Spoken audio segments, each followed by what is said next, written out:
Kalau kita punya networking yang baik, kita itu sama aja kita ngebangun namanya orang dalam jalur halal gitu. Karena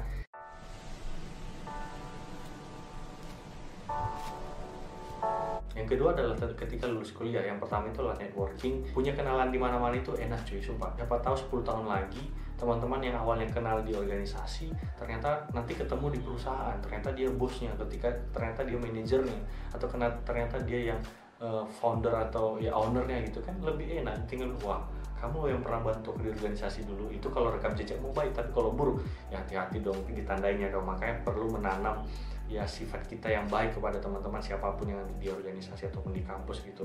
Nah, kalau kita punya networking yang baik, kita itu sama aja kita ngebangun namanya orang dalam jalur halal gitu. Karena ya kalau kita bisa membranding diri kita, citra kita baik kepada si orang ini, ketika nanti bertemu beberapa tahun lagi, dia mungkin bakal menawarin kita gitu, atau mungkin dia bakalan memberikan kesempatan kepada kita gitu, karena dia tahu kapabilitas, kemampuan, dan citra kita seperti apa. Makanya perlu perhatikan citramu ketika kau di organisasi kampus gitu. Yang kedua adalah personal brand atau personal branding. Di era sekarang itu, ketika kita daftar pekerjaan, pasti kita dibiasai diminta submit namanya CV, ataupun motivation letter, ataupun riwayat hidup, ataupun submit social media, username social media. Gunanya apa? Karena menurut data Career Builder itu hampir 75% atau 70 atau 75% para HRD itu atau human resource itu ataupun para recruiter itu ngelihat sosial media kalian buat ngecek kira-kira gimana kehidupan sosialmu di media gitu atau di dunia maya gitu. Nah, makanya perlu ketika kau punya citra yang baik, punya posisi yang baik, coba branding dirimu juga baik. Coba branding dirimu wah gitu di bukannya caper ya atau show off gitu ataupun pamer ya.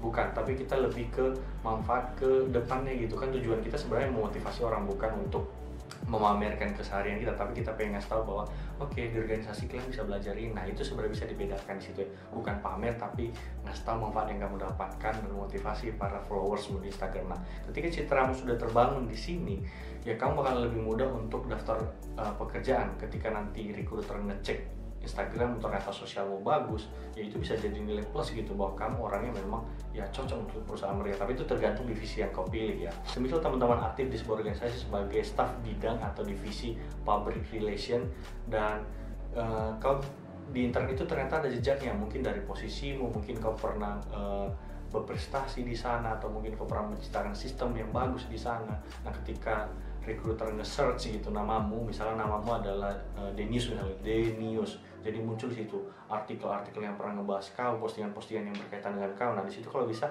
semuanya itu positif, jangan ciptakan kesan negatif di internet gitu, karena itu berpengaruh kepada nilai atau penilaiannya. Nah, ini baru sebagian manfaat yang aku jelaskan. Karena aku jelasin semuanya itu pasti nggak cukup waktunya. Faktanya bahwa banyak banget manfaat yang kamu dapatkan ketika kamu berorganisasi. Kamu yang pengen belajar skill apapun, pengen belajar mengenal diri, belajar cara berinteraksi dengan orang lain, ataupun cara mengobati penyakit atau kekurangan sosial yang nggak bisa bertemu dengan orang banyak, ya organisasi ini adalah media yang tepat untuk kamu. Jangan sampai dirimu sekarang itu sama dengan dirimu yang akan datang. Harus upgrade diri, harus lebih baik. Gimana? Udah tahu belum tujuan dan manfaat ataupun pengertian dari organisasi? Ya good luck ya. Semoga ini menjadi ya intro yang baik untuk kita ke depannya. Selanjutnya kita akan ngebahas tentang organisasi di kampus itu ada apa aja sih. Mungkin kalian pernah dengar namanya organisasi ekstra kampus, organisasi intra kampus, yang singkatannya mungkin OMEK atau IMEK. Itu bedanya apa sih? Oke, kita lanjut ke video selanjutnya. See you.